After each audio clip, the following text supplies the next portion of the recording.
like, he wants to ask the questions. Okay. All right, I'm going to go live.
Welcome to MGoRadio 8.4. I'm Seth Fisher. I got Alex Drain here. Brian Cook will be joining us. He's walking back from downtown. Didn't make it quite back in time. So, how you doing, Alex? Yeah, we don't.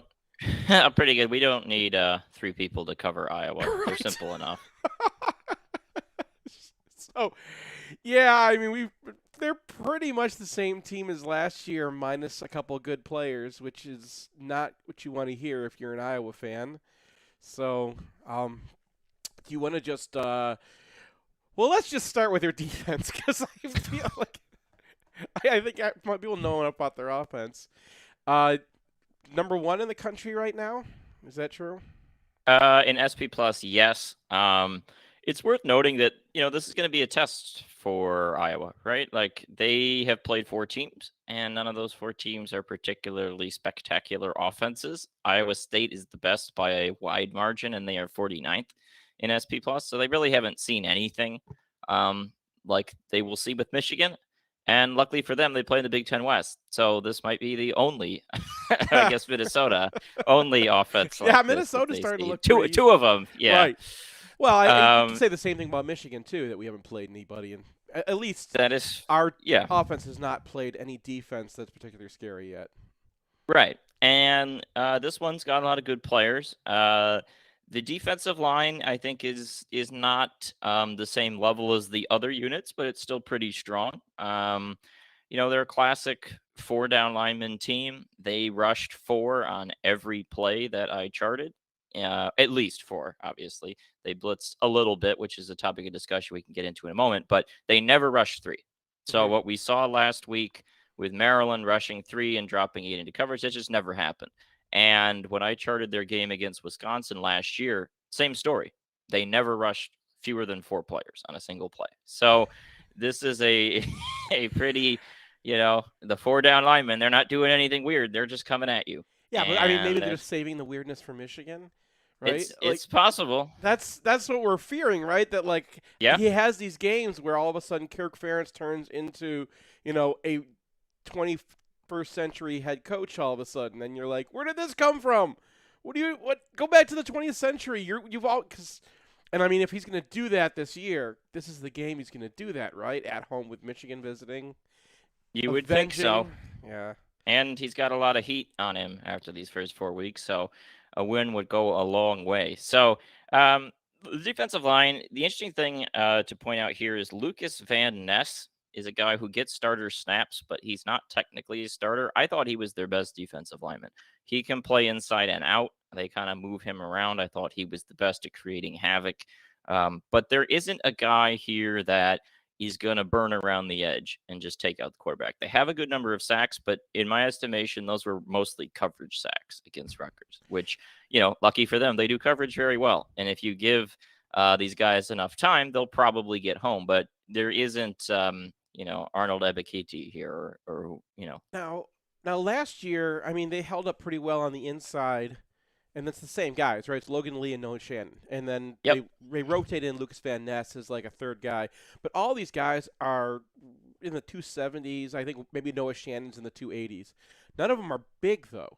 No, none of them are big. And so there is a question of whether Michigan can just load up with the tight ends and try and move this front. I'm not sure. Michigan didn't really have a ton of success doing that in the Big Ten championship game. They did better outside the tackles. Obviously, that's where the Blake Corum Well, long way run outside. happened. Because Yeah, outside the tackles is where Iowa was getting them. I talked about this last year, where like they were having their defensive ends kind of step up and in, and then we yeah. saw Michigan recently actually have a counter for that. And I'm sure they put that on they had that specifically to tell Iowa not to do that.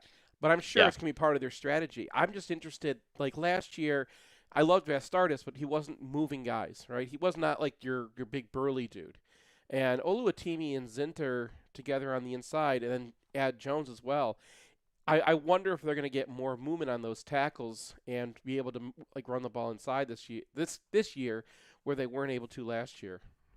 It's possible. I think one of the other reasons why it tends to not be as fruitful between the tackles is that even if you move those defensive tackles, the linebackers generally know where to be. You have two returning starters at linebacker in Jack Campbell and Seth Benson. Hmm. Campbell is the returning first team All Big Ten, second team All American, not the one-time Michigan goalie commit slash Edmonton Oilers goalie. So those two guys are good. Here's the thing: they're not Devin Bush, right? They're not Junior Colson level of athletic. They are No, but they're great guys that Iowa if linebackers. I mean, Jack right, Campbell in particular. they know where to be, they know what to do. But one thing I saw with Rutgers that they did pretty well is they have a lot of those little guys, right? They have Hmm. those guys that like to run into space. They had a wheel route. They had a few, anytime you could isolate Campbell into coverage on a really fast, small dude, that's Hmm. not a matchup he's necessarily going to win. And that's something I would look for. Okay. And then Jack Campbell last year, he really messed up with Michigan by changing the defense up, calling his own blitzes like just a few seconds before the snap, and Michigan if they had to snap it at that point. Maybe get in the line earlier. Maybe I don't know how JJ is going to handle that, but like you would think McNamara would have been one of the best players to handle that, and they still got Michigan a few times last year. Yeah, I mean, this is definitely a game where I think Cade would have been better suited to do some of the or combat some of the things Iowa does, which is why it's an interesting test. Hmm. Um, for JJ, yeah, Iowa was kind of 4-3 forever. They've moved now to finally, begrudgingly, changing with the times a little bit. They've got a Cash, which is the hybrid space player. So they switch out the third linebacker. So there's the Cash and the Leo. The Hmm. Cash is a nickel corner, and the Leo is a linebacker. Those are just fancy names, but they swap out. So the Cash right now is Sebastian Castro, who is 5'11", 207. He's a cornerback. The Leo is Logan Klemp with a Klemp. He is filling in for Justin Jacobs, who's injured. That's kind of a big injury because Jacobs was a experienced linebacker. Klemp is 6'2", 235, so a linebacker. And against Rutgers, they were mostly in 4-2-5 with the Cash, basically playing corner. Michigan, will see what they do with that, but that's something to just keep an eye on. And then the secondary level has got a lot of stars. They've they return Riley Moss, kind of the quintessential Iowa corner. Um, a ball hawking guy. He had 4 interceptions last year, was the Big Ten defensive back of the year, including 2 pick sixes against Indiana last season. No interceptions so far this year, but the guy who's getting the interceptions is Cooper DeJean And you at the liked him other a lot, corner. right? I like him a lot. Yep. He had the kind of spectacular pick six against Rutgers. He catches it over the shoulder and then he turns around and runs 40 yards into the end zone. And it wasn't just 40 yards down the sideline. He weaved across the field, followed the blocker. I mean, it looked like a really good punt return, level return. But he did really well in that game. I mean, I thought outplayed Riley Moss, and when you outplay Riley Moss, who is the reigning Big Ten DB of the year, you get the star on you.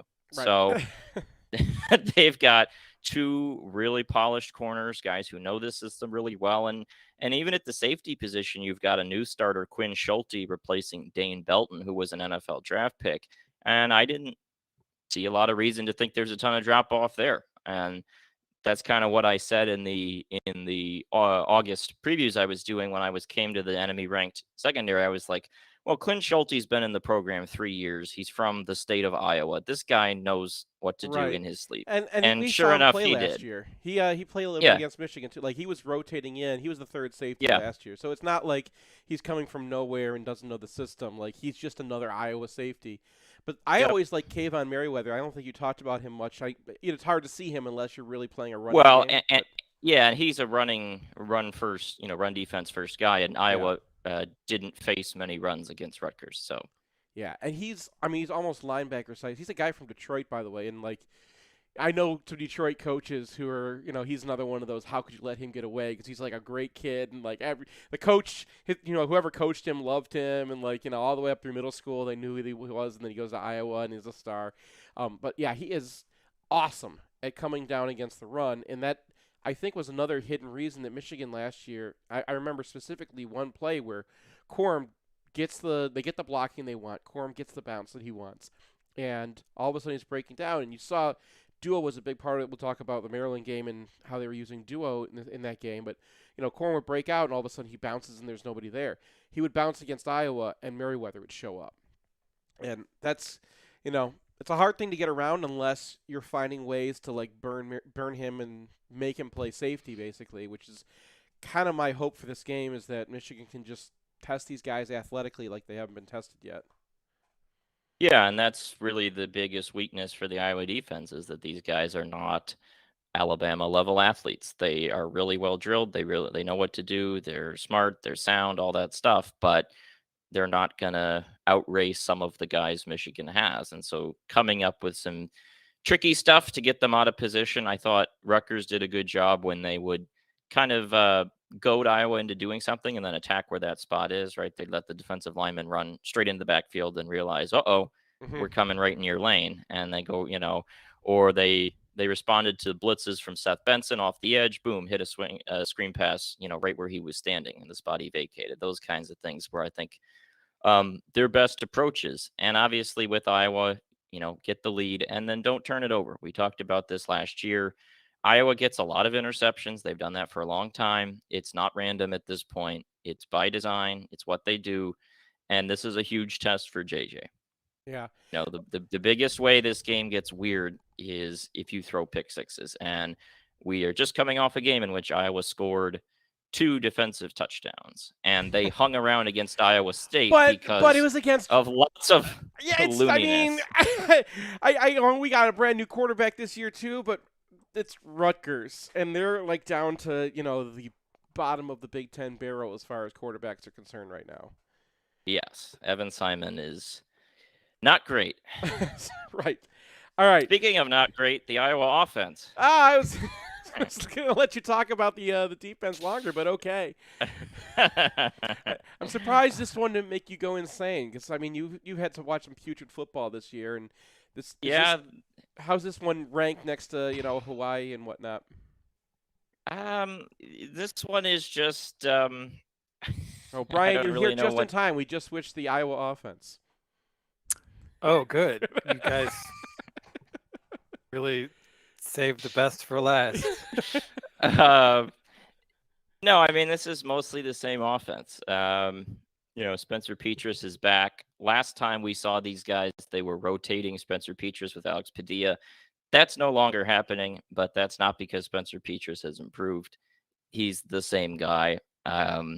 They lost Tyler Goodson, and that is kind of a big deal just because he was a pretty good player. And I was watching the clips from the 2016 Michigan-Iowa game and was kind of remembering how much of a weapon Akram Wadley was back then and like how different an Iowa offense can be if they have one guy who can do something like what Wadley was able to do. And LaShawn Williams is a decent running back, I thought, but nothing special. And Gavin Williams and Caleb Johnson, the other running backs, are all just guys really. And it's kind of a similar story at wide receiver. Keegan Johnson was kind of the guy I had hoped for in the offseason. Is everyone on this team named Johnson and Williams, by the way? Pretty much. Well, that goes with the theme of the Iowa offense, which is as boring as possible. Basically, Keegan Johnson was a 4-star prospect who was a true freshman last year. So I came into the year thinking like, well, if they get one receiver, it might be him. He's hurt. So instead, they have Nico Reganey, who hasn't done anything. Arlen Bruce the fourth, our name of the week candidate. He gets a lot of screens. Otherwise, and this was the big thing, they just don't throw at the wide receivers, like at all. And I made that clear in the piece where I was like, well, they only throw at the tight end, Sam Laporta. And then as I went along, all of the clips of the passing game were intended for Sam Laporta. And by the end, I was like, well, yeah, you can tell I wasn't lying. They're all intended for this guy. I mean, they throw it Arlen Bruce, but like other than him, there's like 6 or 7 targets all year. Split between like 5 guys. Right. And Laporta had a great game against Rutgers. He had a great route down the sideline, and that was Petrus's best throw in that game. But they do get tunnel vision with him, that because they only target him, they miss other stuff. And when they get into the red zone, there were 2 different throws. One of them, Petrus misses a guy pretty wide open underneath Arlen Bruce, who probably would have had a touchdown. Instead, he's just jacking it up to Laporta, who is clearly covered, doesn't come down with it. The other one, they throw a fade for Laporta, and he gets yanked down. Yes, Rutgers didn't do a great job of that, but the ball was way overthrown. And that's their red zone offense. Just throw it in Laporta's direction. It's Petrus throwing it, so it may or may not be 10 feet over his head, and just hope he either makes a miracle catch or gets yanked down, because otherwise they don't have a lot of options. The offensive line isn't opening up a ton of holes overall. And the thing I kind of noticed for the offensive line is that they have too many plays where things just go really haywire. They'll gain decent yardage, and then all of a sudden, the third or fourth run of a drive will just be like a negative 6-yard run, or like 2 guys just unblocked up the middle, boom, hit in the backfield. And the problem with that is the Iowa offense, if that happens, the drive's over. Like, they just cannot sustain a play in which you lose the down and you lose 5 yards. They get into 3rd and 12, the drive's over. And so if you have a 2nd and 7 play where you go 5 yards backwards and lose the down, that's it. And it happens too much. It happens in the passing game. They give up too many sacks, too many plays where it's not just guys getting beat. It's just guys not even being blocked. It's just not well organized at all.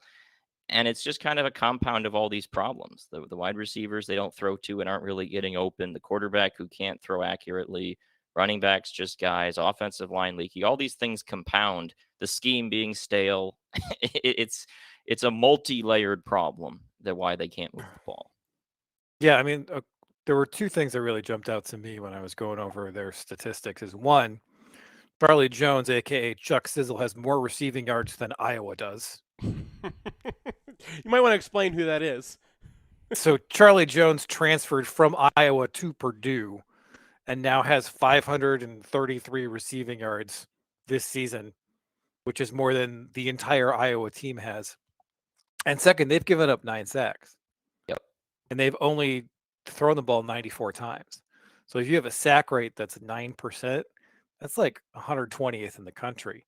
And look at who they've played. Like, sure, it's a good FCS team. Iowa State's a good team. Nevada's not. Rutgers is not. So they're giving up a ton of sacks relative to how much they're throwing the ball. And where are they throwing the ball? They're throwing the ball close to the line of scrimmage. So, I mean, to me, it's really the offensive line that makes this feel kind of like terminal Ferentz spiral. I know they just went to the Big Ten championship game a year ago, but their offense is so bad. And I mean, just a few years ago, they had 2 guys at tackle who were NFL prospects. They just have a guy coming off of Remington, and they have nobody on that OL. I mean, maybe there's a one guy who can turn into a player down the road, but just their bread and butter, what the thing that they've been doing forever, the kind of organization you see on their defense, you just don't see on their offense anymore. Yeah, so, I mean, is there anything that is there anything that you need to see, or is there anything that is going to, like, any reason to worry whatsoever? Is there any, like, describe to me a scenario where Iowa's actually moving the ball, like crazy Iowa, Kirk Ferentz, all the weird stuff aside, like what's going to have them moving the ball down the field? Pregnant pause. Look, I think that they'll get a few, cute things, right? They did that in the Big Ten championship game. Oh, here's a cute little rollout. Get the tight end to spring out from the formation. You can pick up a few yards. I mean, their scripted drive in the Big Ten championship game was pretty good last year. It got them into field goal range, and then their vaunted kicker shanked it, and that was the end. And that's kind of what I sort of see here. Like, they might come in with a few neat things, but the list of neat things that Brian Ferentz has drawn up is probably like 3 plays long. And then when you get done with those 3 plays, I don't know. Like, they would have to show something they have not shown this season, that they did not show at any point last year. I don't know. It's really hard to think about it, because the thing that Iowa absolutely has none of is explosion. Yep. Mm-hmm. So they are dead last in the conference in 10-yard plays. And Rutgers, who's 13th, has 20 more 10-yard plays than Iowa does. It's 27-47. So they have so many fewer opportunities to actually break something long. So they're pretty much committed to these baton death marches down the field that they're just not good enough to execute. So, I mean, for me, it's, does Michigan bust? Do they just leave a guy wide open?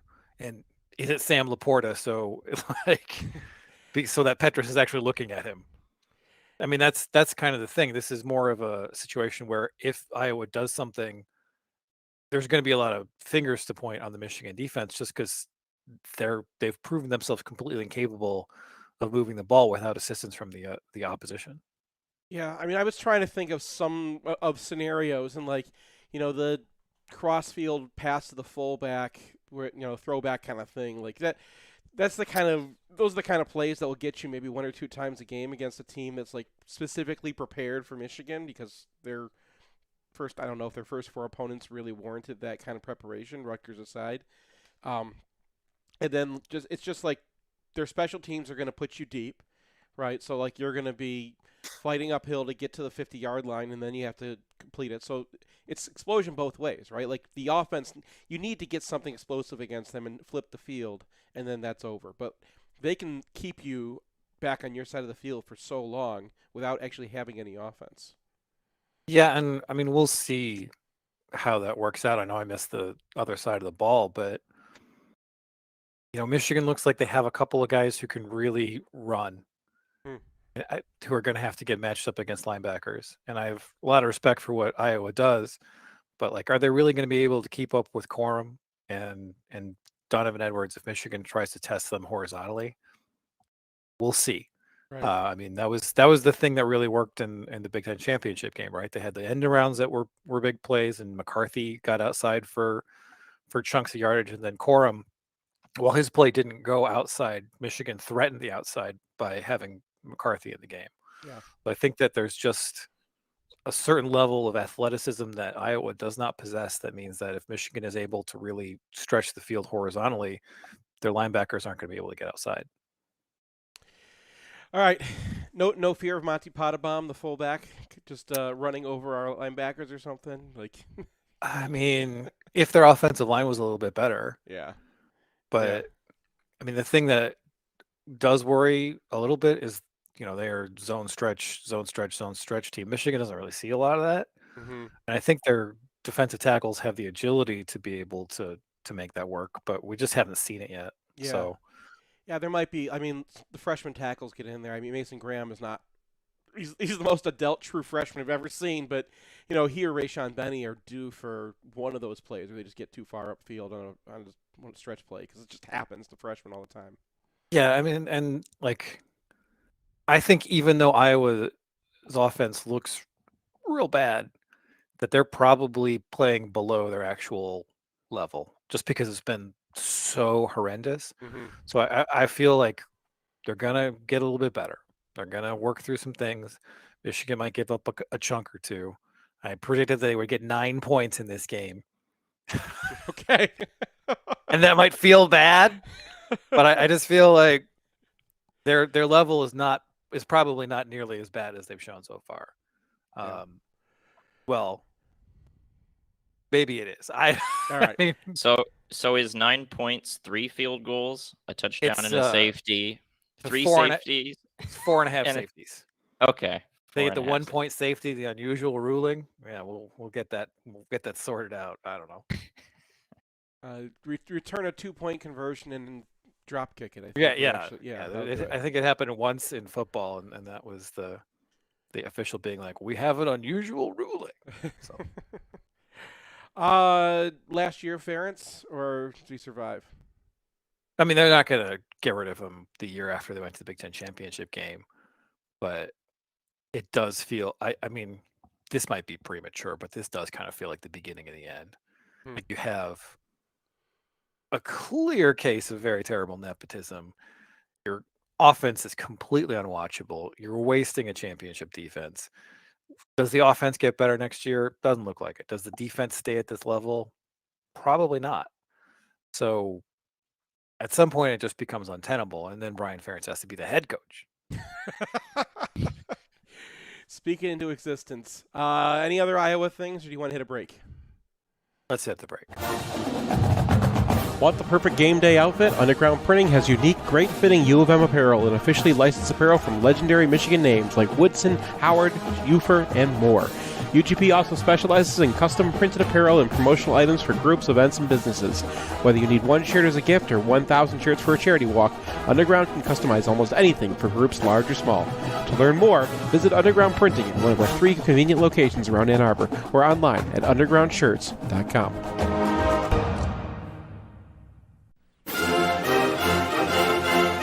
It's painless. It's online. It's group ordering made easy for your next custom printed apparel order. Pogo from Underground Printing will save you time and hassle. Whether you're selling shirts for a fundraiser, organizing a large event, trying to collect sizes and payments for a family reunion, or, ordering a whole bunch of shirts with your Kickstarter, Underground Printing is here to help. Save time and hassle every step of the way with their easy-to-use site. No more guessing what to order, chasing people down to pay, wasting time trying to sort out the order. They'll set it up, and you can just sit back and relax. They'll even take care of individual shipping. To learn more about Pogo, visit them at any of their convenient locations or at pogo.undergroundshirts.com. At Peak Wealth, we believe we can help you retire with confidence. It's Nick Hopwood, certified financial planner from Peak Wealth Management in Plymouth. I graduated from Michigan in 2001 with an econ degree and founded Peak Wealth Management in 2014. And now we have over $240 million of assets under management. As a freshman in 97, winning the national championship in football and hockey didn't get any better than that. Both my wife and I lived in Bursley that year, and it's crazy because we never actually met while living in the same dorm. Probably because she had a car and I had to ride the bus. But we named our dog Bursley anyway, and he's on the payroll here at Peak Wealth Management. At Peak, we're fee-based. We're your fiduciary, which means everything we recommend is always in your best interest. We partner with leading institutional money managers, focus on low fees, and make sure every client has a financial plan covering retirement, college, tax, estate, insurance, and cash flow. Simply put, we are Peak Wealth Management, your comprehensive financial coach. Book your second opinion at peakwm.com/mgoblog. Peak Wealth Management. Retire with confidence. Passion for e-commerce. Sell stuff online. Security. Performance. Conversion. Beautiful user experiences. Belle experience utilisateur. Monthly marketing. PPC SEO. Make your user a customer. Conversion. Eau de parfum for online retailers. Love your website. Let Human Element show you how. Available at human-element.com and fine department stores, not fine department stores. 1 and 2 and... If you find yourself on the wrong side of the law, you want a Michigan man in the huddle. Call criminal law attorney and former prosecutor Jonathan Paul at 248-924-9458 or visit his website at michiganlawgrad.com. John is a proud graduate of the University of Michigan Ross School of Business and Michigan Law School, and he looks forward to showing you the Michigan difference.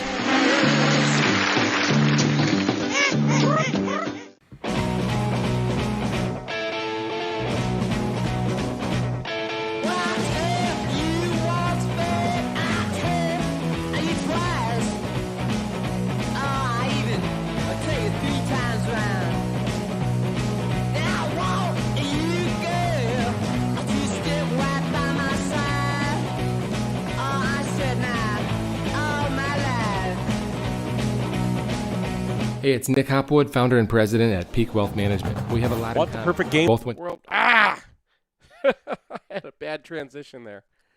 Go ahead. No, just have Hopwood talk over me for the rest of the podcast. I think that'll be a delight for the. Welcome back to whatever this is. What's this segment, Seth? We're doing a great job of being a very professional podcast. We are. It's the. I think we're going to talk about Maryland after we've seen the UFRs, and you were going to go first because offense always goes first. Does it? I guess. Well, actually, you know what goes before the offense every time? Soup. Our sponsors. Thank you to Underground Printing for making this all possible. Underground Printing makes custom apparel such as t-shirts and sweatshirts. They were founded by 2 Michigan alums over 20 years ago with 3 retail locations in Ann Arbor and offer thousands of University of Michigan athletic products for sale ranging from clothing to accessories and memorabilia. Check them out at ugpmichiganapparel.com. Check out our selection of t-shirts at mgoblogstore.com. Let's not forget our associate sponsors, Peak Wealth Management, Homeshore Lending, Ann Arbor Elder Law, Michigan Law Grad, Human Element, the Phil Klein Insurance Group, Venue by 4M, which is where we record on Sundays, and SignalWire, which is where we are recording right now. All right, so UFR lessons from Maryland game. I think we're going to have to start with J.J. McCarthy, otherwise the roiling masses will consume our soul. I mean, it wasn't great. There were a lot of dubious decisions in that game. The first real start against a real competition for a young quarterback is kind of what you expected. I'll start with the positives, is that he did not miss by more than a few inches on any throw under 20 yards. Like, that's something that you can't take for granted. Like, all of his inaccurate passes were bombs. All of them. And not all of his bombs were inaccurate. Sure, yeah. I mean, one was on point. But there's an interesting story to that as well. So Devin Gardner, like, an actual former quarterback, and he's looking at his mechanics. He's like, well, this is kind of unusual. And so what you see on his first few throws is he has this kind of an exaggerated follow through with his feet that kind of looks like a pitcher. Like, you know, when they're just trying to put as much velocity on the ball as possible. Not that exaggerated, but you can see his arm, his leg kind of swing around. So what happens is he misses all of those long. And then on the last drive where he does attempt bombs, there's the one to Andrew Anthony, does not have the leg kick. And that's the first one that's short. And then 2 plays later, they loaded up to Ronnie Bell, no leg kick, right on point. So when he's in the press conference after the game and he's talking about how his arm was 110% oopsies, I think there might be something to that because, of course, he has off-season surgery. He misses the spring. He's still recovering from that, and every day he gets farther away from the surgery, his arm's getting better and better back to where it was before, possibly even stronger because obviously you don't have surgery if everything's completely fine. So he has to adjust to his body, which is adjusting. Now we'll see if this holds up, if he's more accurate down the road. But I think there's a case that you can make that this was probably going to be a one-off in terms of deep accuracy, and that he'll return to what we saw from him as a freshman. And I mean, having that arm strength back he's made some throws this year, but that's a good point that he hasn't really just. Yeah, he hasn't had one of those like out routes where you turn up the volume and you can hear the pop when it hits the wide receiver's hands.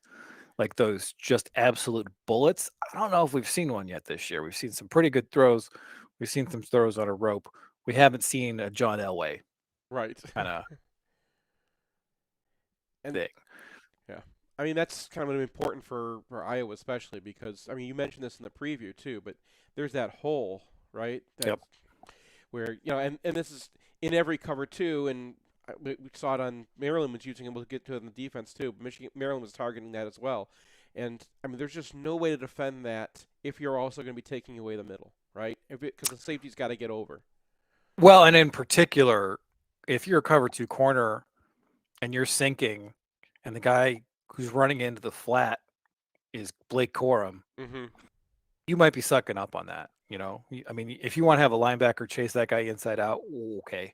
Right. And if you want to contain Blake Corum, that corner is going to have to get a little bit handsy. Mm-hmm. He's going to have to get a little bit. He's going to get his nose a little bit up in that flat. So that whole shot is what you got to be able to hit. So I think McCarthy will demonstrate that he has that Joe Milton in him, because that was the best thing Joe Milton ever did, is throw the whole shot. He was great at He it. was Yeah. He's like an all-time great at throwing the whole shot and nothing else. But And Robin Wilson was great at catching it too. I mean, they had that down. well, I mean, it's just something where I feel like McCarthy is going to get there, even with the bad decisions. And so the bad decisions, there were a lot of them. There's that near interception. There's a couple of missed zone reads. The second one was fairly boggling, where there's just nobody out on the edge. They put quads out there, and the quads are really paying attention. There's 4 guys paying attention to the wide receivers. Then the defensive end just tears right after the running back, and there's no pull. I gotta fix that. You gotta fix that, right? Yeah, And then yeah. he's got Blake Corum on a wheel route against Nchami, who's 260 pounds at defensive end, and he doesn't immediately pull the trigger on that. All right, we got to work through some things. And we've been hearing all week that Maryland threw some things at McCarthy that they hadn't put on film yet, which makes some sense. This potential statement game for Maryland, they lose it eventually by a touchdown. Like, yeah, they're gonna throw some kitchen sink at Michigan in this one, and he's a young quarterback who hasn't seen all these coverages. And is he a guy who I think will improve? Yeah, we've seen him do a lot of things that are very advanced, and I think that he will learn. I think he'll have some growing pains. And the thing is, even though he had a fumble, which is a -3, he had a near interception, which is a -3, he had a couple other pretty big negative plays, he still managed to scrape above 0 in this game. He was plus 1.5, maybe plus 2 or something like that, which isn't great. Right. But his down-to-down consistency, just in terms of his accuracy, just continues to pop off the screen. Like, there has not been a single inaccurate pass this year that was not a bomb. Period. and I mean, you mentioned the bomb to Bell, but the other one I was thinking of is the touchdown that he threw. I know that that's just a guy coming across a formation, but that's the opposite field. And it was 30 yards downfield or 25 yards down. I mean, it was 20. They were right on the 20. It was like right on the edge. Yeah, of but the he's end zone, dropping so. all the way back. I'm adding Boots drop back to that too. Like how far that thing traveled was. Usually you don't add the drop back to just. It's not something that's usually. Okay, but you just see it lay into his hands, and it's like. Yeah, it's when he finds a guy who's open and he lays it in. It's so easy. Mm-hmm. Like there's that. Out route to Schoonmaker where he doesn't have any separation, and he just lays it out a little bit out in front, takes Schoonmaker off his feet, but has to get that in there. And when he gives it to someone on a drag route, it is always catch and run. There's been a couple of routes where it's like I kind of took that guy off his feet, but sometimes it's kind of like I think the wide receiver should have done better with that, like Henning last week. So that has been utterly consistent, and it's just about recalibrating that deep ball and maybe getting a little bit more experience, being a little bit more decisive. And for the love of God, if you're running 4 verts and there's nobody on the screen anymore, just run the ball. It's there. You alluded to this too, that like, and I call it the Pep Hamilton thing, where like they don't have an outlet route for him, or guys don't stop when they're doing that. Like they're just running people all the way downfield. Yeah, the vert stuff I didn't like it. Because I don't know if there's a difference between 4 verts in an air raid and 4 verts not in an air raid, but all the people on the internet always talk about the air raid. Yeah. So this is my understanding of this play. And what 4 verts is, it is not just 4 guys running down the field, unless that's what it's supposed to be. If you get guys sinking, just bailing off the screen, there's supposed to be stops at 15 yards. and that's didn't happen. So that shot to Roman Wilson where Sam told us that he released the wrong way. All right, he released the wrong way. Can he come off that? Where's he going to go if he comes off it? He's got Corum at releasing, but Corum's got 2 guys on him. And Maryland is in the parking lot on the other side of the field, but the other guys aren't really running routes. They're just kind of jogging off the line of scrimmage. And that is something that you're seeing more teams do. Baylor started that, where it's just like, save your energy. Right. This isn't going to you. And it was a running clock in a late in a tempo situation. So that was the drive at the end of the first half. Michigan picks up a first down. They get to the line of scrimmage, and that's what the call is. So to me, that looks like a play that's just wired for Wilson from the start, and throws off. But he can make that throw. You know, it's like Roman Wilson's got a release to the outside. Is what does he? With JJ McCarthy on the field? I don't think he does. Yeah, I think JJ McCarthy can put that in there. I agreed with Sam that like there are guys who will fight their way outside, but that's really not Roman's game. I mean, yeah, Roman Wilson is not gonna do that. And if it's really a fade route and the other guy has leverage, you can't run through the guy. I mean, maybe you get a pass interference, which would be a very bad pass interference, but they do throw those flags. But to me, Jane Coaston wants that to be everybody's offense because they get those flags. I mean, to me, that's a mistake for McCarthy because you got to see where the leverage is. And if you don't like the leverage of the wide receiver, you got to come off it. But you can't throw it outside when the defensive back's outside. I mean, and there were a couple other things where there was like 3 verts and then a dig route, and they walled off the dig. And it's like, well, what is he supposed to do now? And the answer was run the ball. But he's got to have that in his bag, right? Because if Michigan is going to run all those routes real deep and they get covered, fine. Because there's nobody on the field except the defensive end or something, or one linebacker, and he's fast enough that he can make people pay for that. But he's got to have that reaction. That's something that a lot of young quarterbacks rely on too much. McCarthy has shown absolutely no inclination to take off and run. Like every once in a while, but when he scrambles, it's to pass. Yeah. So it's a last option for him. Like that Ishtar thing, number 1, where he got the scramble on 3rd and 7. He didn't want to scramble. That was just the last option that he was presented with. Yeah. And he on was that still 3rd looking and to 14 pass up until like there was just nobody in front of him. Yeah, and that 3rd and 14 sack against Hawaii where he could take off, but he's looking downfield. And that's good. Like that's much more advanced than you would usually expect from a young quarterback. But there are situations where it's like, I got to get on my horse and go. Yeah. That was one of them. I mean, you could tell he watches certain NFL quarterbacks who like to extend the play back there as much as possible. And well, yeah, the issues with those is that like he had guys on those plays. He just didn't see them, especially on the second one, which was the 15-yard loss. It's like it's 2nd and 10. You got to check down to 2 guys. There were 2 guys open for decent yardage, and that's like a situation where it's like, yeah, check it down. So yeah, there were a lot of mistakes, but the overall situation is incredibly accurate quarterback, athletic quarterback, guy who once he figures some things out is going to be an All-American type guy. There were also other people on the football field. Yeah, most of them tight ends. Yeah, so I'm always like nervous when I pull out a weird one for the known friends and trusted agents because I'm like, oh god, I hope these guys grade out well, and the tight ends did. Hey, Schoonmaker in particular just continues a mashing season. Honigford did a great job. Bredesen did a great job, and the overall offensive line grading came out at like 76%. Which is really good against an actual opponent. And I think something that was even more encouraging is that I think 8 or 10 of those were -2s for missed assignments.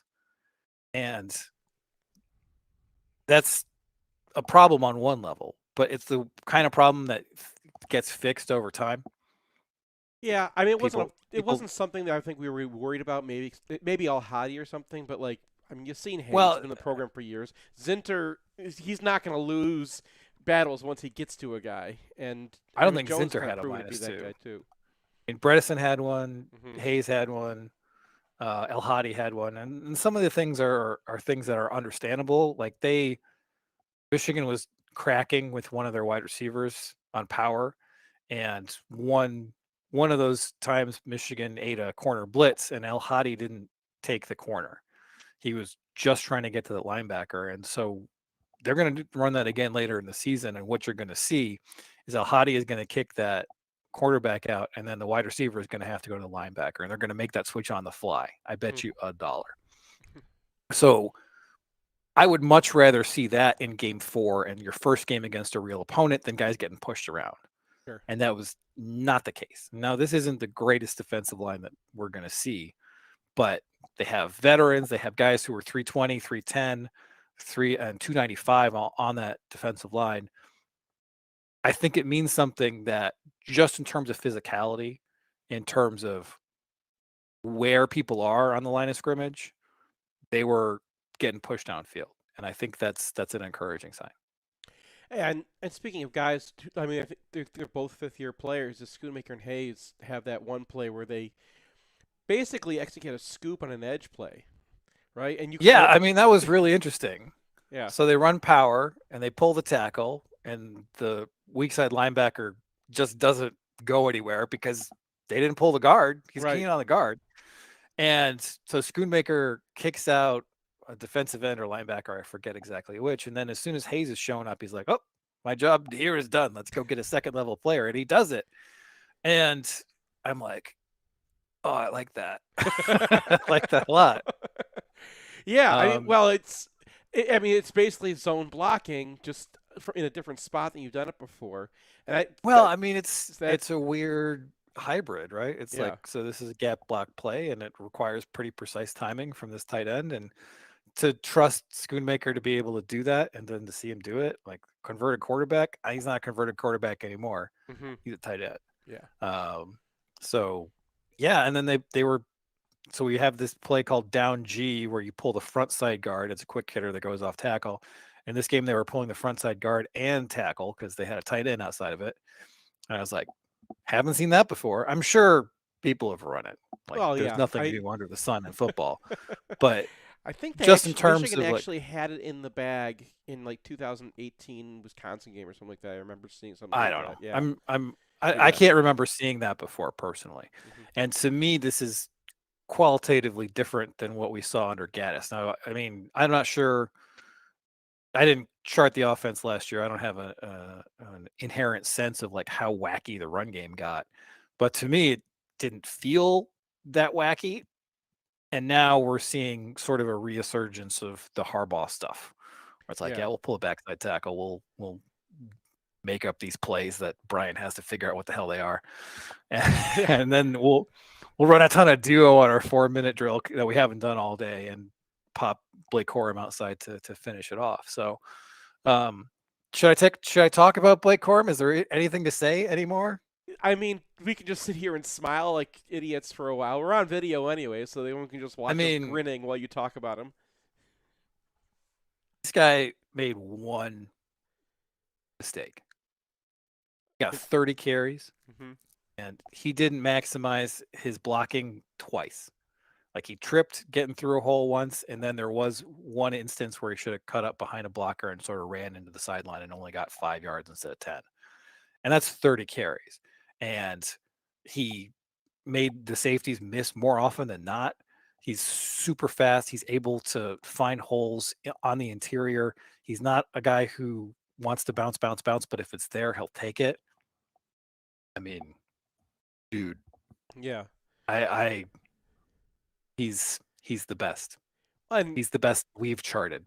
And you gave him the only negative in pass blocking. I know this goes back to the offensive line, but like the only negative in pass blocking you gave him, and I was like, you didn't try much longer than I have, but I would not have given him a -1. He took care of the guy, and then like 3 seconds later, that guy comes and harasses your quarterback. Like, you've done your job as a running back. If you stop that guy from getting, it was pretty borderline. Yeah, I mean, I thought about it, but in the end, I gave it to him. I mean, there's never exactly a clear answer for a lot of these grades, and you're just trying to be fair as possible. And Right. yeah, I fully admit that one was I borderline. felt like that one was because I was there last year with Blake Corum, where it's like I'm giving this guy a lot of positives. I'm worried that I'm just becoming a Blake Corum fanboy. So like when No, I something mean, can go like against him. and if he makes a mistake, he makes a mistake. But I mean, this was his first game where he was really the bell cow, and he delivered absolutely. And Yeah. then the other thing that I think is going to be interesting going forward is, I thought they'd put Bell in the slot, they'd put Wilson on the outside. Wilson seems to be the primary slot guy, and it's not because he's jittery in short spaces. It's because, oh God, Right. how do you run cover one against that? Yeah. Because I mean, the problem on the Ishtar one, it's 3rd and 7, and Maryland's showing cover one, and they've got press on Cornelius Johnson. That's McCarthy's first read. It should not have been McCarthy's first read. Press coverage against a fade on 3rd and 7 is a C- option. Mm-hmm. If he looks to the field, he has Jacorian Bennett on Roman Wilson. That's the number one corner, by the way. Yeah. On Roman Wilson. And he is in the parking lot because Roman Wilson has gotten over the top of him twice at this point. And Maryland has gotten lucky that they haven't given up long touchdowns. So he stops at the sticks, and Jacorian Bennett is 4 yards away from him.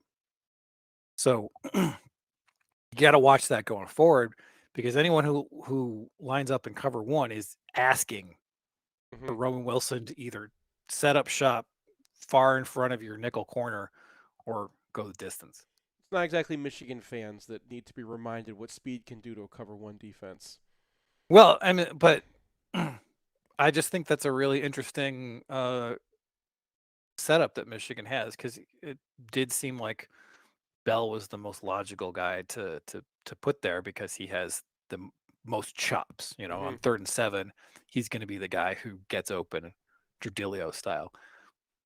But Roman Wilson just has that afterburner, and so he doesn't need route chops. He just needs to stop. Right. So yeah, I think that about covers it. Was there anything else I mean, briefly, the offensive line with no marks against them in pass pro. Like, I mean, because that was the only earlier this year. Yeah, but we knew kind of going in that Maryland was not going to apply a lot of pressure. Mm-hmm. So they really didn't blitz very much, and Nchami didn't have an impact. And I was wondering if he might. I think that's more about how he's not that great a player. Okay. And then their other three guys on the offensive line, the defensive line, are 300 pounds. Right. So it's good that they passed that test. I still think that's an open question. Now, their organization was excellent, so that's good. And I think one of the encouraging things is, even though they got some big boys on that defensive line, JJ McCarthy could have stepped up in the pocket more than he did. Yeah. So on a couple of those like wild scramble plays, he had a nice pocket. He could have stepped up. He could have hit a guy, and he freshmaned it, but baby steps. Yeah. All right. Anything else with the offense, or can we break and then come back about D? Yeah, let's talk about the D. Hey, it's Nick Hopwood, founder and president at Peak Wealth Management. We have a lot in common. We both went to Michigan. We're both huge fans, but I'm concerned about how much time you're spending on Michigan football recruiting. This could be time spent with me poring over your cash flow and Roth conversion strategy. How are these Roth conversions going to get done with you spending all your time and energy on MGoBlog looking at the next 5-star recruits? Hey, all kidding aside, if you're addicted to MGoBlog and you want to outsource some of your financial planning to an expert, consider us. peakwm.com/MGoBlog. At Peak, we work with people in a variety of situations. Some of our clients are young professionals looking to optimize their savings and investments. For young people, time is the key. Some of our clients are super affluent, trying to figure out when they can retire. Some are high net worth retirees looking for a second opinion on how their money's working for them. Get your second opinion at peakwm.com/MGoBlog. Peak Wealth Management. Retire with confidence. The only thing we can be sure of about the future is that it will be absolutely fantastic. I'm thinking of the incredible breakthrough made possible by developments in communications. Arthur C. Clarke's 1964 vision is now reality with SignalWire, a cloud platform that enables developers to build the applications that will reshape the future of communications. These things will make possible a world in which we can be in instant contact with each other wherever we may be. You can add cutting-edge, real-time video and audio to any product, website, or application with APIs and SDKs for developers of all skill sets. SignalWire is optimized for high-quality and low-latency communication functionality for video, voice, and text messaging capabilities. Almost any skill could be made independent of distance. Men will no longer commute. They will communicate. See for yourself at signalwire.com. Use code 2021 and receive $25 in developer credit. Go to signalwire.com. SignalWire Communications OGs, original geeks of programmable communication. It's painless. It's online. It's group ordering made easy for your next custom printed apparel order. Pogo from Underground Printing will save you time and hassle, whether you're selling shirts for a fundraiser, organizing a large event, or trying to collect sizes and payment for a family reunion. UGP is here to help. Save time and hassle every step of the way with our easy-to-use site. No more guessing what to order, chasing down people to pay, or wasting time trying to sort out the order. We'll set it up and you can just sit back and relax. We can even take care of individual shipping. To learn more about Pogo, visit us at any of our convenient locations or at pogo.undergroundshirts.com. Want the perfect game day outfit? Underground Printing has unique, great-fitting U of M apparel and officially licensed apparel from legendary Michigan names like Woodson, Howard, Ufer, and more. UGP also specializes in custom printed apparel and promotional items for groups, events, and businesses. Whether you need one shirt as a gift or 1,000 shirts for a charity walk, Underground can customize almost anything for groups large or small. To learn more, visit Underground Printing at one of our 3 convenient locations around Ann Arbor or online at undergroundshirts.com.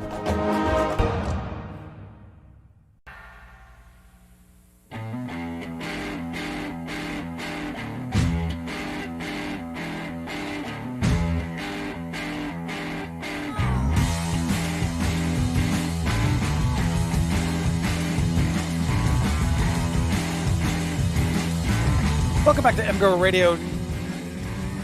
Yes, 9.4. Hey, we got the 5. 4. You got the 4. Whatever. It's the number of games we played. I don't recognize your numbers, Seth. They're You all. created this. You are responsible for this. I would have just kept on naming them. We'd be on number 200 something or whatever right now. Oh, just oh God. Oh my God. Any of these. It's alarming. All right. So defense versus Maryland. First, let's start with the good news. Tell me what you saw in the Michigan secondary. Javon Green. Oh my God. For some reason, Maryland, and I grant that they have good receivers. We were concerned about these receivers going into the season. There was some thought that maybe they weren't as strong except for Raheem Jarrett, and then even he was shut down. And for some reason, they were like, okay, when we got a chance, when we're rolling, what we're going to do is target Javon Green and get a big play. And God, did that not work for them? And Green is in position for a lot of these, and he's making it hard. Yeah. There was the one in the end zone where his head is around, and if anyone's going to catch the ball, it's him. The other ones are potential you get mossed plays that just didn't work out for Maryland. I know going into the season we're Channing's dribbling, phases out of reality. Do you think that's still a potential issue, or do you think that he's moved past that in your estimation? It's still a potential issue. It doesn't seem like it should happen that often. Because he doesn't get his head around, right? And sometimes he gets his head around very late, and he's just kind of waving the. And there was 1 or 2 times where a guy could have made a play, but the thing is, he's in the guy's chest. So twice guys tried to make plays on him, and they had to try and catch it with one hand because the other hand was would have had to go occupied. through Green. Yeah. Yes, and it wasn't like he was holding. I know Maryland fans are complaining, but rewatching these, I was, looking for anything to nail these refs for. You got all the nice ref kind of stuff because they were just not calling anything, which, so the offense. I still cannot believe the AJ Henning offensive pass interference play. I know. I was like, Yeah, but I mean, there's some ridiculous ones on the other side too. It like they didn't review the Well. interception. Let's But yeah, still concentrate on yeah, Green. but like So one of the things I think we should get at here is that getting your head around is not always the right play. okay. Like if you're out of phase, and if you're in trail, you need to like not do that because the chances that you're able to make a play on the ball are low, and the chances that you're able to make a play on the receiver are pretty good. Sure. So Yeah, but I mean, they teach you in the NFL to turn your head because they're going to call pass interference on things that aren't even pass this isn't the interference. NFL, Right. so Yeah, but I mean, he's got that on his mind, obviously. But the way, I mean, you can turn your head around and still defend those. If you're that well in phase with a guy, it's not like he was in trail coverage and had to catch up. He knew what route this guy was running, and he put him in the sideline, and he gave him 2 inches to catch the ball. And whether his head was around or not didn't really matter. It's just whether you're playing the ball or you're playing the receiver at that point. And he had the receiver locked up. well, this happened with Michael Floyd, Mm-hmm. the incredible 6'4" Notre Dame receiver, and Notre Dame is playing Michael Floyd, and I think we're playing like JT Floyd, and Michigan. There's a call. Michigan is just like, all right, we can't cover this guy, but what we're gonna do is as soon as he touches the ball, we're gonna shoryuken him. We're gonna drag and punch the ball out. Mm-hmm. And I think they may have done this with Green, where it's just like, okay, we're not going to try to get the head around that much. You know, if you're running on an over route or whatever and it's natural, do it. But if we're talking about a fly route, just do your job. And if the ball's there, just punch it out. And the one-handed things you're talking about, it's a lot easier to lose contact with the receiver if you look away. Mm-hmm. So I kind of feel like they may have looked at Green's limitations and been like, okay, this is how we're going to fix this, because he's always in the right spot, right? Yeah, and and you gotta understand how intelligent you have to be to pick up on the route and use that in order to help with the coverage. So like when he is covering that fade route that he got over, and then he wants offensive pass interference, but it's uncatchable anyway. But like the they're not going to. That would have been a hilarious flag for them to throw. It would have been ridiculous. Just the vibes, especially given everything they were letting go that day. If they'd thrown that flag, it would have just been knee slapping. Anyway, he didn't just get on top of that route. He waits for the guy to get almost to him, and then he hops over on top of the route. And I mean, what that does is now you have a cornerback directly in your way. You can run that guy over. Or you could try to like leave your route, but it's a fade route, and the ball's almost going to be, ball's ready to be in the air. If you dominate the route like that, there's not a whole lot that the receiver can do other than completely put himself out of position, because he's basically, I mean, you've jumped into exactly where he needs to go, and that's not pass interference. That's completely legal. You're facing the play. It's really just jumping the route before the ball's in the air, and he was so good at that this game. There's another time where a guy tried to break outside of him, and it looks like he's going to give it up outside, and then he hops outside. And once again, now there's a little bit of hand fighting, and he goes downfield, and the guy's completely locked up. The ball didn't go his direction that way because the guy was already in the sideline. So even when he was not targeted, Jamon Green was just owning those routes. Okay, do you have any other secondary takes before we move on to Saner still? The less pleasant? Yeah. Yeah, I mean, go ahead. Yeah, the way he tackles is like he's been doing it for 4 years. It's weird that a guy like this was playing offense last year, because it's not just he can cover and he can cover, right? He can turn his hips. He's got the chops. He's got the speed. It was actually Rod Moore was the only guy I think who was outrun of anybody on this defense when they have very fast receivers. That's going to happen against Maryland. And Samer his tackling was fantastic. Like, he looked like a guy who'd been doing it for years. And I mean, his edge work, everyone saw that. Like, I think I might have a tackle of the year that I need to start up too, just for that. It's a corollary for your block of the year, and the one that goes on there so far is just one of those early screen breakups where, Michigan's a little bit late getting into their set, and he knows exactly where to go, sees a break. They're in man coverage on that play. And he still sees it, and he gets out on the guy and brings him down with no yak. And, that's a dude. He's not going to be Dax Hill. He's not going to, be blitzing the way that Dax Hill was. He's not going through a guy. On the blitz, actually, if he got picked up, he got stopped. But, he's cornerback sized. But I kind of think he's going to be an NFL cornerback now. Prophecy shall come true. All right. Yeah. Now we gotta move on to some less salutary matters. No, we don't. No, we don't. Mozzie Smith. All right. Mozzie Smith. We had a Mozzie Smith game. You gave Khalil Mullings a hideous score. Uh-huh. Like a score that I'm like skeptical of, because it's like, I've done this before where I'm like, oh, wouldn't it be nice if all the problems were just this one guy? And we could replace him with a starter. They weren't, though. There's a lot of negatives injured on the other guys, too. Yeah. So, but it really stuck out. I mean, was it like 0 - 14? That's a couple of like them were OB I was getting mad and territory. throwing -3s at him. Okay. You shouldn't do that. Well, he had 2 -3s. Wait. There's no way you can have a -3 on like a play that goes. There was a touchdown at the end of the game. Yeah. Oh, okay, maybe. Yeah. Maybe that's a -3. And the other one was also a very long play. I forget which one it was now.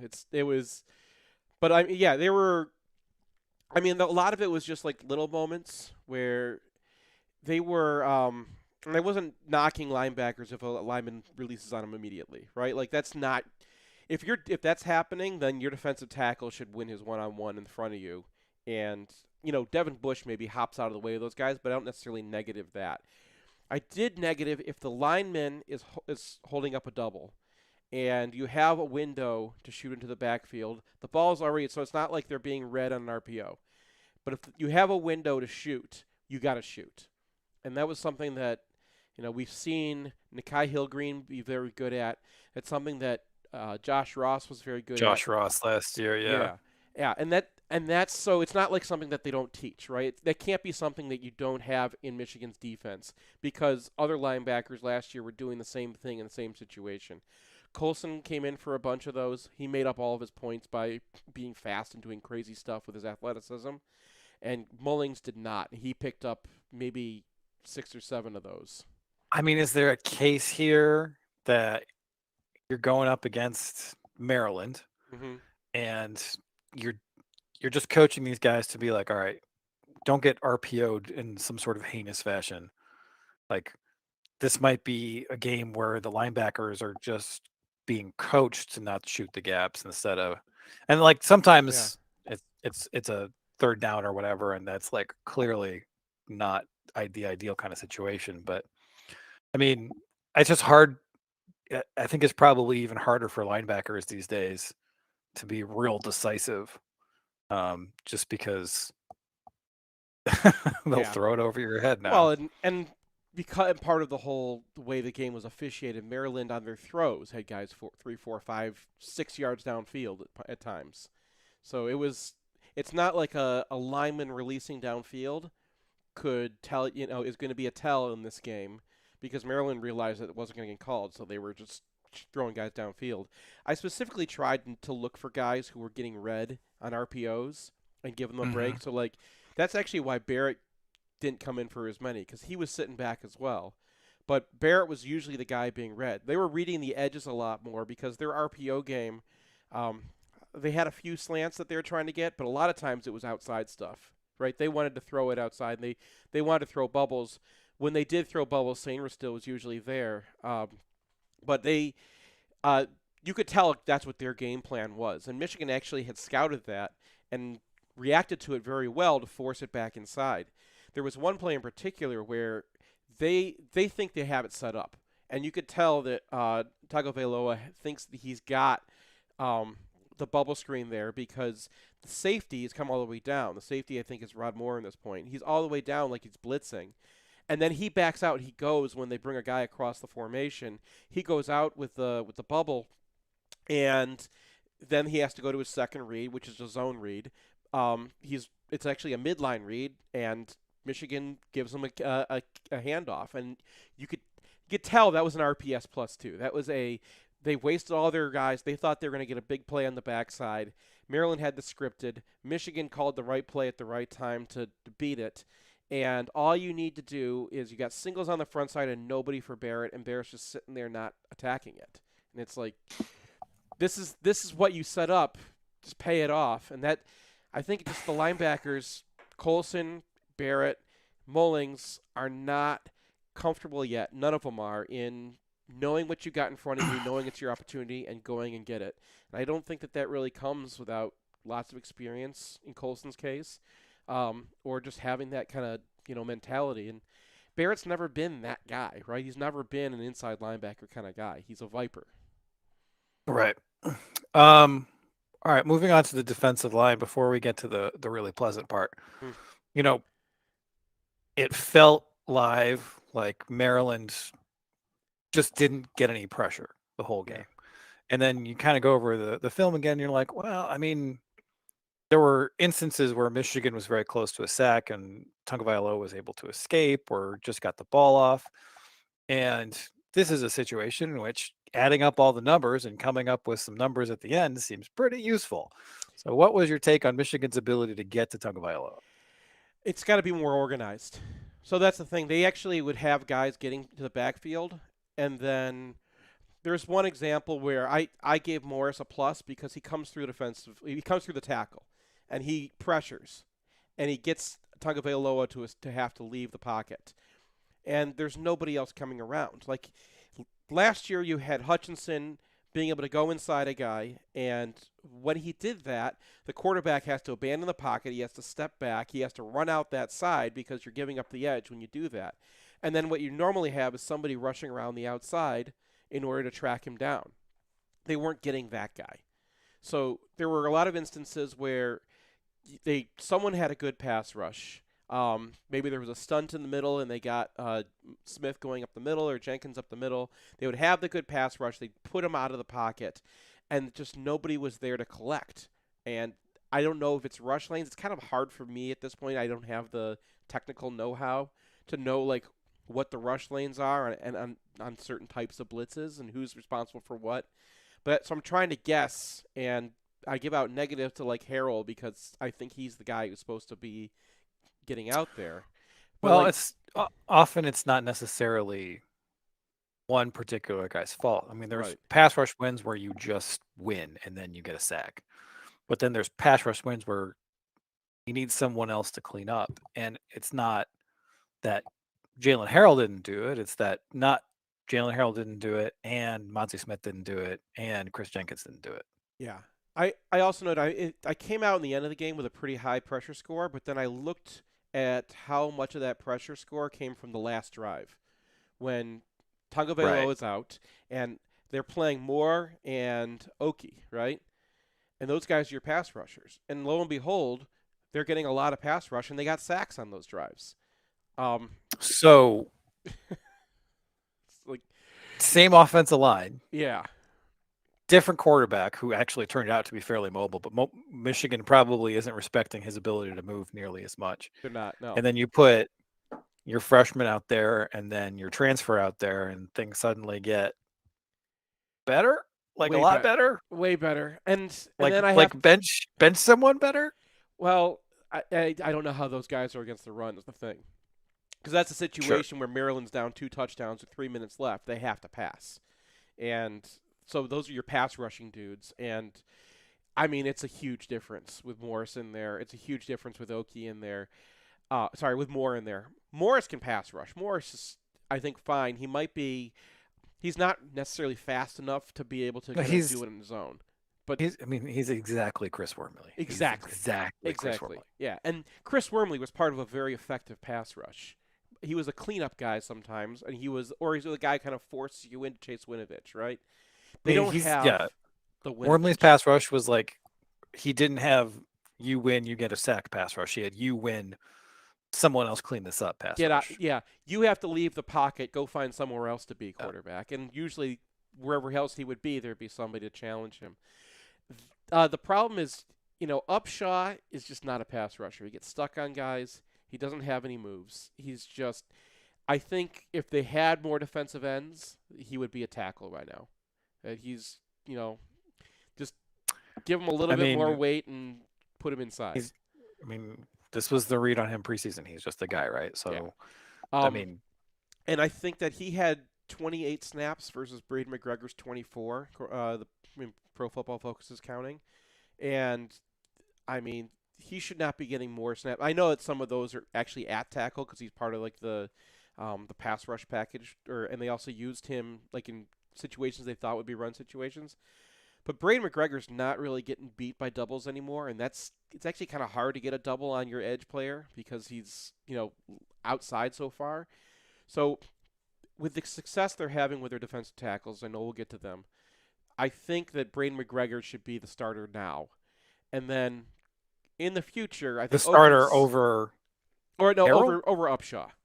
And okay, Upshaw's over, and then I think he move all of Upshaw's snaps to McGregor, and you actually have a couple more snaps for him than you have Jalen Harrell. So you have 28 snaps for Upshaw, you have 24 snaps for McGregor. Combine those and give them to McGregor, and then you have like a 50-50 split with him and Harrell. Because Harrell, the way they want to pass rush is they want to compress the pocket, right? You have Morris just pushing that closed. You have defensive tackles who can actually like get upfield. You either need somebody who's going to win a one-on-one pass rush. You don't really have that unless you get Oki and Moore in there. Or you just need somebody who's going to be able to push. And you got that a couple times from Harrell, but he doesn't really have that. And when he tries to spin move, he's stopped. And when he tries to push somebody, he's 234 pounds. He's just going to get pushed back. So he actually can win a move and then lose the pass rush because the tackle can fix himself. It's the Big Ten. There's going to be holding, and that really nerfs him, right? Like as long as he's got a hold of you, Harrell's not getting free. And it. All right. Mozzie Smith, go. Ha! That was our first Shield game, right? Yeah. And it was just it's one of those things where he's just +1ing most plays, and then they kind of switched up what they were doing because originally they were trying to scoop the tackles originally and get down to the linemen and get down the linebackers, and that only worked a couple times because our tackles are just you want to double them, you're just going to get stuck on them the whole time. And Smith was pushing those guys in the backfield, so they finally said, okay, we're going to single block Smith and just try to go around him.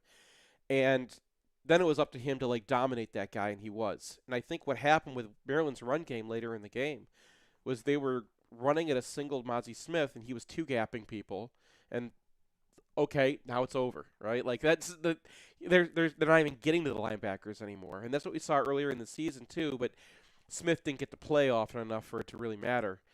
And now you have, a full game from him. He barely left the field this whole game, and that really turned things into that's you got to see what Mozzie Smith's gonna do, and is it awesome? Also, he was the guy who got to pass rush. Jenkins really kind of was the one they had.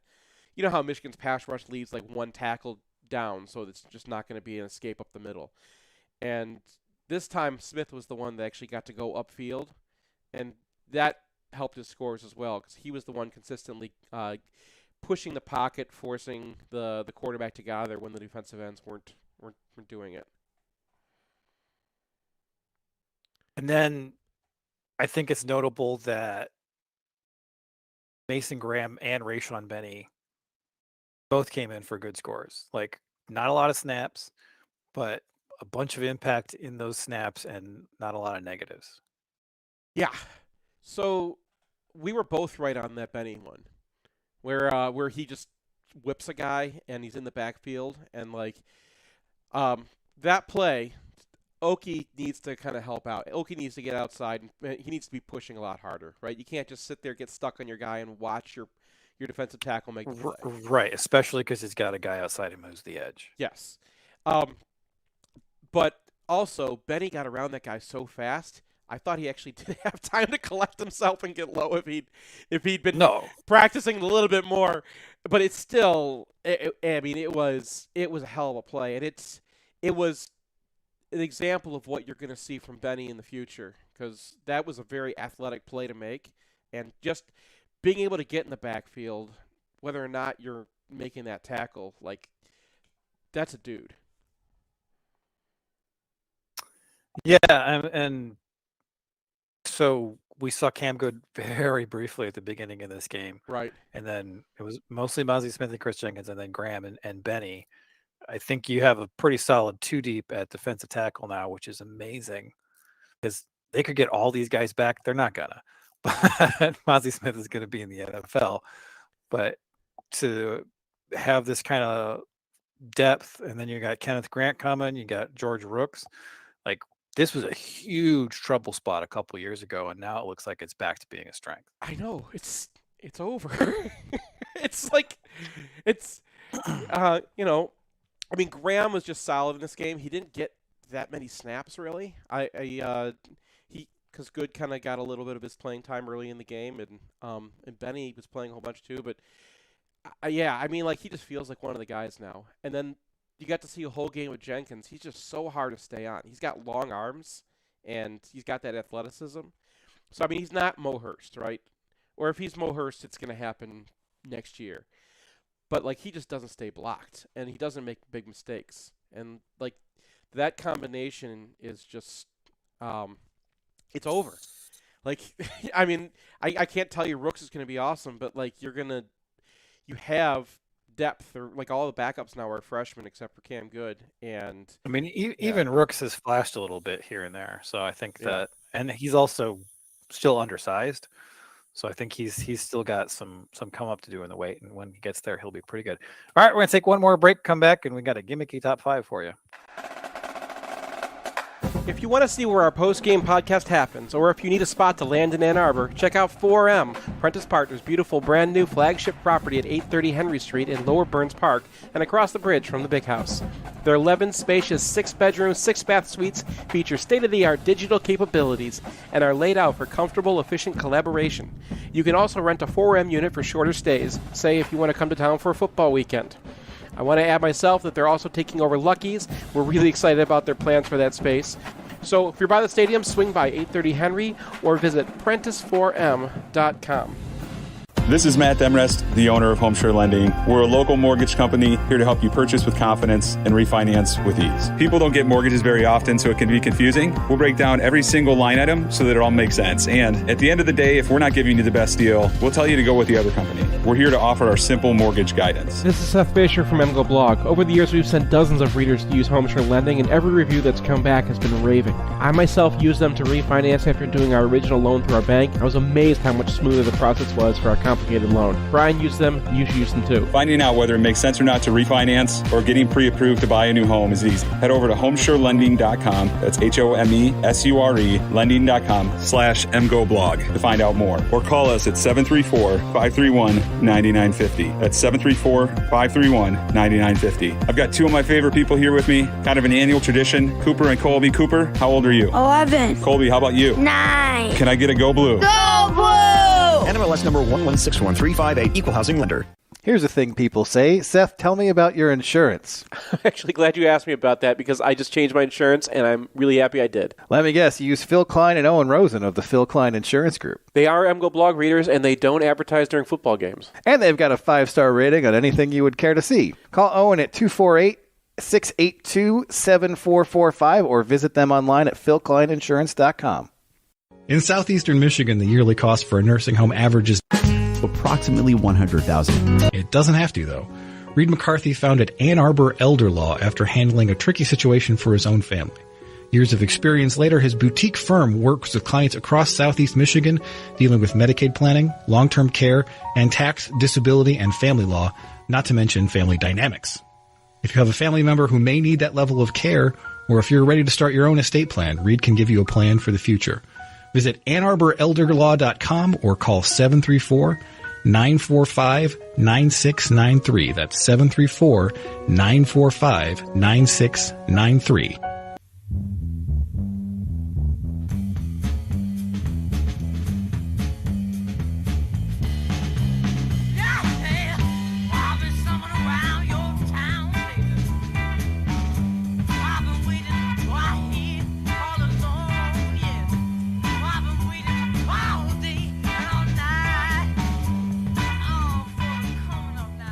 Welcome back to MGoRadio 8.4. There you go. It's disappointing. Now I have nothing else to accomplish in my life. I have gotten the MGoRadio correct. Now I'm just going to fade into nothing. No, there's still the podcast on Sunday. You can get that one wrong. Although you get multiple takes to do that one. Yeah, that's true. That was Sugar Shack, by the way, Detroit-based Sugar Shack. If you want to check out the musician, Can you say that with more enthusiasm, please? Go check out Sugar Shack. They're a Detroit-based awesome band that sounds kind of like Rocky or Jet. I like them a lot. All right. Well done. Thank you. We have a Gimmicky Top 5 contrasts. Nominally, this was supposed to be the same thing, the same start, and then a different finish, but that was really hard. So just did contrasts. All right. So, you ready? Seth, you're number 5. Michigan backup quarterbacks at zone reads and RPOs versus Michigan starting quarterbacks at zone reads and RPOs. For some reason. So my theory on this is that with the starter, they're sitting around practicing coverages all week, and they also there's probably a directive not to get hurt, especially when the backup quarterback is currently injured. Yeah, that's probably part of it too. But I mean, the yards are out there. So, Alex, you're number 5. All right, I have some off-the-wall ones, but this one has a direct Michigan connection. It is the return for the Ottawa Senators versus the return for the New York Islanders in the 2001 Alexei Yashin for Zdeno Chara trade, which includes Michigan assistant coach Bill McCult is in this trade. He was the spare part that came with Zdeno Chara, future Hall of Famer at the time, and Jason Spezza, Hall of Very Good player, and Bill McCult in exchange for a fading star in Alexei Yashin. Oh, that's like your equivalent of being Craig Ross. You've just Craig Rossed it. Like, here's something nobody else remembers except me. I just find it funny that a Michigan assistant coach is involved in one of the more lopsided NHL trades of all time, and no one remembers it at all. I find it interesting that trade came around the same time as the Chris Chelios trade, which was also getting a fading star for a bunch of prospects and good players, and that it ends out completely the opposite. Like nobody. Yeah, and then the 38-year-old ends up playing 10 more years in the NHL. Right, Chicago wastes both their draft picks, and they get nothing out of like the guys that Red Wings sent them, and Anyway, my number 5 is Mel Tucker versus fiat currency.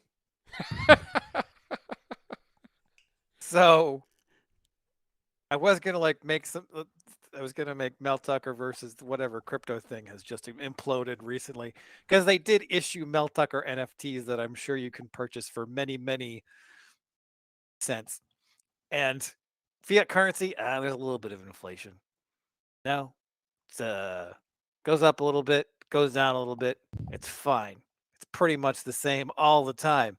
Mel Tucker goes 11-2, and now Mel Tucker's going 0-14. This has been crypto advice. Buy or sell, Brian. You're gonna hit the hot button. What show Death, is this? you're number 4. Mine is also a Mel Tucker joke. The state of Mel Pearson's former program versus the state of Mel Tucker's former program. Because Colorado Buffaloes are not good. They are very bad. Yeah. They could have been on our non-conference schedule. That's how bad they are. Really? How much would you have to be paid to watch Colorado versus Colorado State if that were? I would not have to be paid anything. That's a classic Sickos game. It's also been years and years and years since Colorado State has won that game, and there's a beautiful trophy for it. And man, the one time you get Colorado down, it's like, no. The one year I don't have a team. Alex, you're number 4. All right, this is an interesting one. It is Ewan McGregor versus everyone else who acted in the Star Wars prequel movies. I will not take any Ewan McGregor slander on this podcast. He makes those movies eminently watchable. No Star Wars boomer takes for me. Okay, what's the Star Wars boomer take? Is it Okay, these are the people born in the early 70s who thought the prequels were supposed to be for them when they were really for us, the kids born in like the 90s. Oh yeah, you were probably like what, 6 when Oh yeah, those episode 1 movies came out? slapped. Yeah, if you were My 5 God. or 10, they were awesome. If you were Now 30, that's what I they call were pod racing. yeah, exactly. And they were great because of Ewan McGregor. I mind I mind those movies less now that I've seen what like Disney came up with for the franchise. Like at least George was still being original in those things. It was obviously for children, but I can watch everything but episode 2 more than I can watch like Okay, episode 2 could be this one. The Obi-Wan scenes in that movie, especially Obi-Wan and Kamino, awesome scenes. Anakin Padme scenes, unwatchable scenes. Yeah, well, I don't think any of those actors were taking it seriously. No actors would take George Lucas' direction seriously. They just, they if you go back and watch the first ones, the acting's not great either. They're just like, you can tell he's never directed actors and hates directing actors. Anyway, we're getting way off topic here. We should save that for Hogue. Brian's faces are splendid right now. Very visual podcast. My number 4 is Josh Uche versus Juche. So Josh Uche is a defensive end in the NFL, and Juche is the revolutionary philosophy of North Korea. Self-explanatory. Seth, you're number 3. Being a Michigan fan on the internet before November 27th, 2021, and being a Michigan fan on the internet after November 27th, 2021. Also self-explanatory. Alex, you're number 3. That should have been your number 1. This one is pretty self-explanatory for the people who understand this. 2011 to 2014, Detroit Tigers rotation versus Detroit Tigers bullpen. Nothing else needs to be said about that. All right, we're really burning through it now. My number 3 is Juwan Howard contemplating Wisconsin versus Juwan Howard doing anything else. He's the nicest guy. I see him at the football games. I sit like across the field from him. He's in like the seats with the recruits and all that stuff down by the team, and I'm on the other side of the field. And whenever it's like time to get up and pump up, I see him waving his giant limbs around. He's like a 6'10" Denard, just hyping everybody up around him. And Is he's he doing just the like, Blues Brothers thing too? Is he like putting those arms out? And I moving haven't. around? I'll check next time. I'll check. But like, he's just he's like the coolest dude ever. He's like jamming out and rocking with the tunes. I don't know what I'm saying anymore. But, and Wisconsin just makes him so red he wants to murder all of them. Completely normal reaction, just means he's a human being. But yeah, understandable. Seth, you're number 2. Caveman offense under Jim Harbaugh versus caveman offense under anybody else besides Jim Harbaugh. Oh, I think. Is anyone else? Paul Johnson. I mean, that's not caveman. That's triple option. It's not. Yeah. I think you got it. I mean, it's anybody else. I mean, even the Wisconsin guys, like Chris' offense is not caveman. It's just outside zone, right? No one else is putting 3 tight ends out there in 2021 and making it work. Yeah, that's true. All right. Yeah. Alex, you're number 2. Okay, Alabama kicking from 2007 to the last couple years versus everything else about the Alabama football program over that period of time. Dominant in everything but their inability to make field goals. That was their only kryptonite, but now they have a good kicker, so it's also faded. Recruited quarterbacks. Even that's boring. Yeah. Alabama making everything boring and winning all the time. Got to stop that. My number 2 is the Rose Bowl versus a UCLA home game. You go to the Rose Bowl and there's all these people who are incredibly excited to be there. They're like, yes, this is the best stadium in America. I can't believe I have the privilege. I have the ability. I have the wherewithal to be here at this time in this place. And then for UCLA home game, it looks like, Michigan State playing a Big Ten team. There's nobody there. There's nobody there. There is nobody there. And I know it's 30 miles away from campus, and in LA, 30 miles may as well be 300. But, do you know what have they announced the attendance for those games? 4. I mean, Attendance was that's 4. not fair to Michigan State. There was at least 50 people booing at the Minnesota game. Yeah. And Seth, you're number 1.